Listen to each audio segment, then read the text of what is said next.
नमस्कार, स्वागत है आपका मेरे YouTube चैनल रश्मि फ्लाई हाई में। दोस्तों, जैसा कि हम सब जानते हैं कि लॉकडाउन की तारीख बढ़ाकर 3 मई तक के लिए कर दी गई है। अब लॉकडाउन का पालन हम तभी सही ढंग से कर सकते हैं जब हम 7 मंत्रों का कवच धारण करेंगे। क्या है ये 7 मंत्रों का कवच, ये जानने के लिए प्लीज मेरे इस वीडियो को स्टार्टिंग से लेकर एंड तक पूरा देखिएगा। और हाँ, मेरे इस चैनल को subscribe, like, comment and share करना मत भूलिएगा।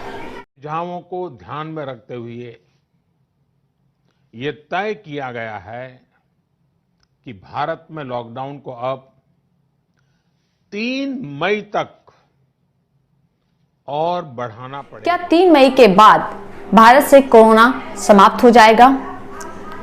ऐसा अनुमान लगाया गया है। यदि देश की 135 करोड़ जनता सरकार के निर्देशों का सही ढंग से पालन करे तो ऐसा होना संभव है, लेकिन ऐसा होता दिख नहीं रहा है, क्योंकि देश की एक संस्था नहीं चाहती कि कोरोना भारत से समाप्त हो।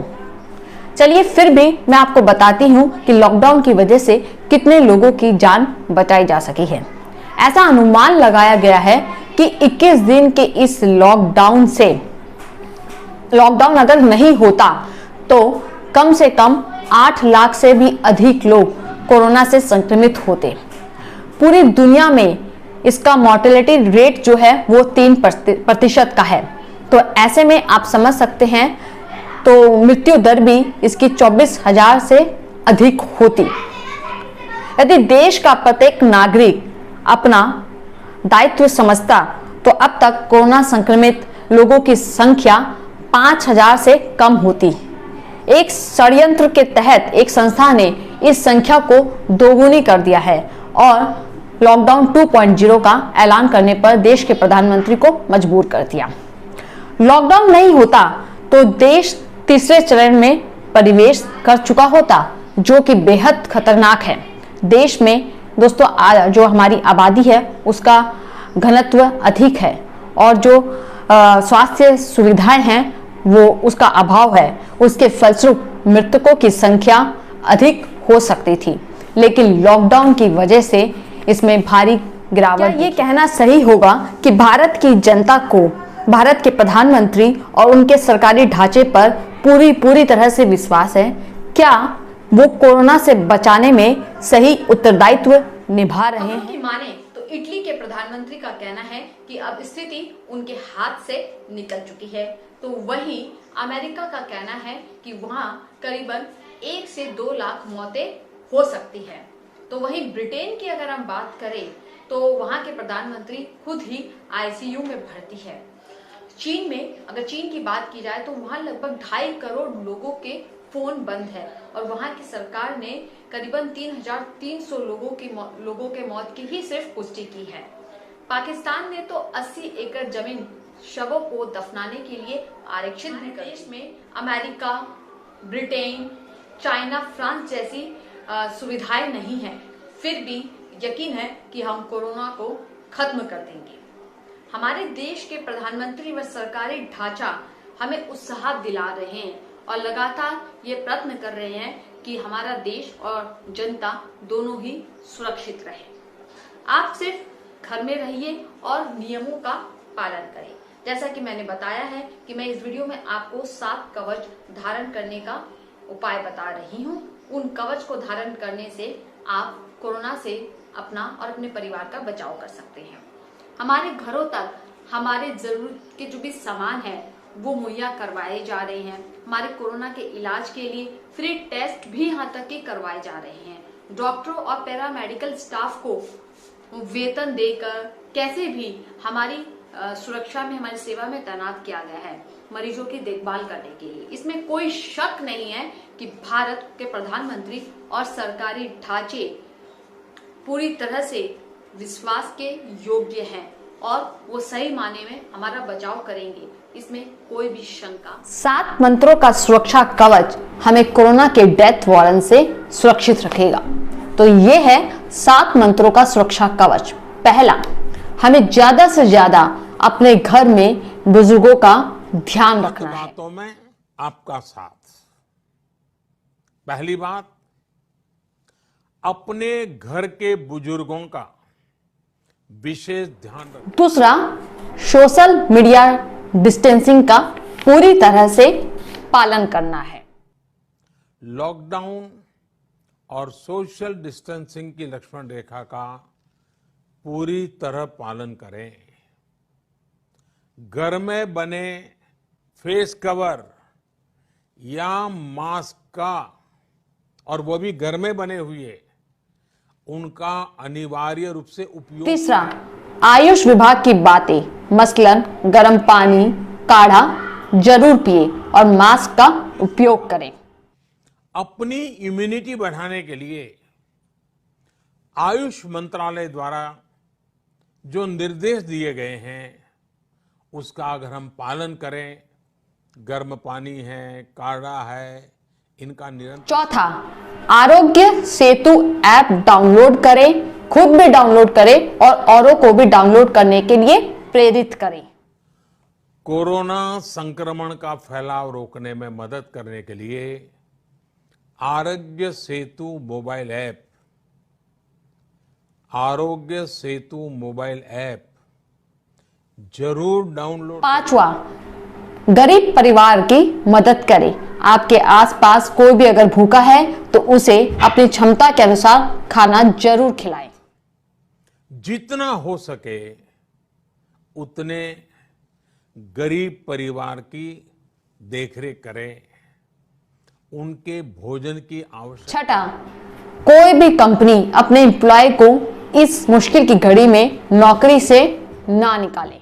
आप अपने व्यवसाय, अपने उद्योग में अपने साथ काम करे लोगों के प्रति संवेदना रखें, किसी को नौकरी से न। सातवां और अहम, कोरोना वीरों का सम्मान करें क्योंकि वो अपनी जान पर खेलकर हमारी और आपकी रक्षा कर रहे हैं।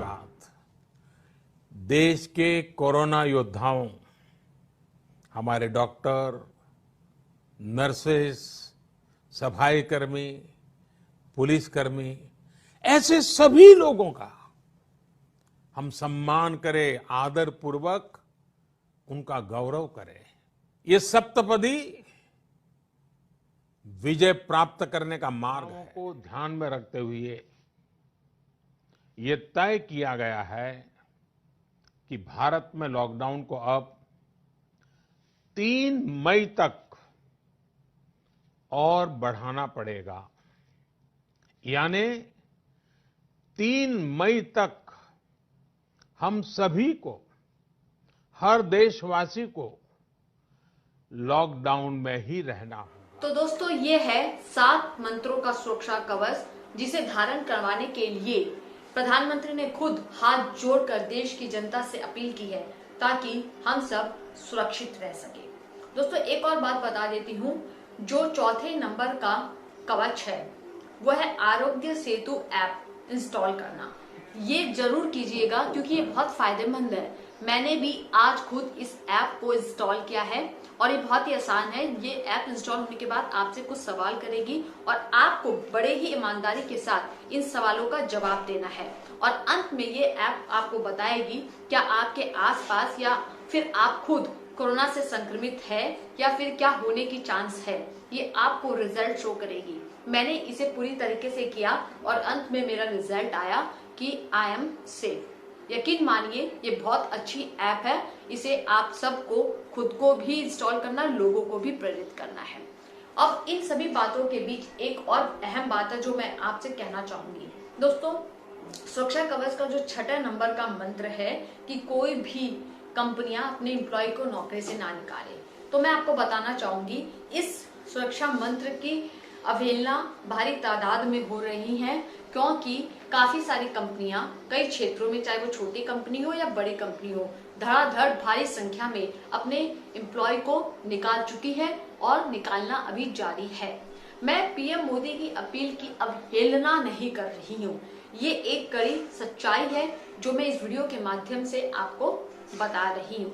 इसीलिए मेरी सरकार से गुजारिश है कि अगर वो कोई भी घोषणाएं करती है कोई जनता की भलाई के लिए, तो वो घोषणाएं जनता तक सही मायने में पहुंच रही है कि नहीं, इसको देखना भी सरकार का दायित्व है। और इस वक्त सिर्फ अपील से काम नहीं होगा, बड़ी कड़ाई के साथ ये सुनिश्चित करना कि ये माना जा रहा है कि नहीं, ये भी सरकार का दायित्व है। और एक और अहम बात ये है कि अभी देश में बेरोजगारी दर भी बहुत ज्यादा है।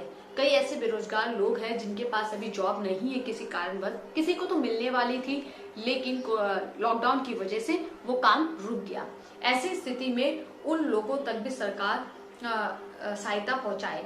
सरकार को मैं रिक्वेस्ट करूंगी कि जिस तरीके से आरोग्य सेतु ऐप उन्होंने लॉन्च किया है, वैसे ही वो चाहे तो एक ऐसा ऐप लॉन्च करे जिसमें जो भी बेरोजगार है वो खुद अपने आप को उसमें रजिस्टर करे। ऐसा करने से क्या होगा, बेरोजगारी का एक डेटा उपलब्ध हो जाएगा और सरकार उसे वेरीफाइड कर उन लोगों तक भी सहायता पहुंचाए, वो चाहे किसी भी रूप में हो। और ऐसे में और ऐसा करना बेहद जरूरी भी है, क्योंकि देखिए इस बात को नकारा नहीं जा सकता कि जो गरीब तबके के लोग हैं, ठीक है, वो भी बड़े परेशान हैं, लेकिन ऐसी स्थिति में फिर भी उन तक खाना, राशन, रहने की व्यवस्था पहुंच रही है कहीं न कहीं। और जो हाई सोसाइटी के लोग हैं उनकी तो कोई बात नहीं है, उन्हें तो कोई दिक्कत नहीं है। लेकिन इस स्थिति में सबसे ज्यादा अभी जो पिस रहा है वो है मिडिल क्लास के तबके के लोग, क्योंकि मिडिल क्लास के तबके के लोग अभी इस स्थिति में ज्यादा पिस रहे हैं। तो सरकार को चाहिए कि उन तक भी अपनी सहायता किसी तरीके से पहुंचाए। तो बस अंत में मैं इतना ही कहना चाहूंगी कि अगर हम घर में रहते हैं तो सुरक्षित रहते हैं। और जो ये बेरोजगारी की मैंने बात की, ये एक सच्चाई है, क्योंकि ये एक ऐसी कड़वी सच्चाई है और एक ऐसा दीमक है जो देश में बुरी तरीके से फैल रहा है। तो प्लीज सरकार इस और ध्यान दे और घर में रहिए। पीएम मोदी की अपील का पूरा पालन कीजिए, सातों सुरक्षा कवच को धारण कीजिए। यकीन मानिए आप और हम और हमारा परिवार सुरक्षित रहेगा। जय हिंद।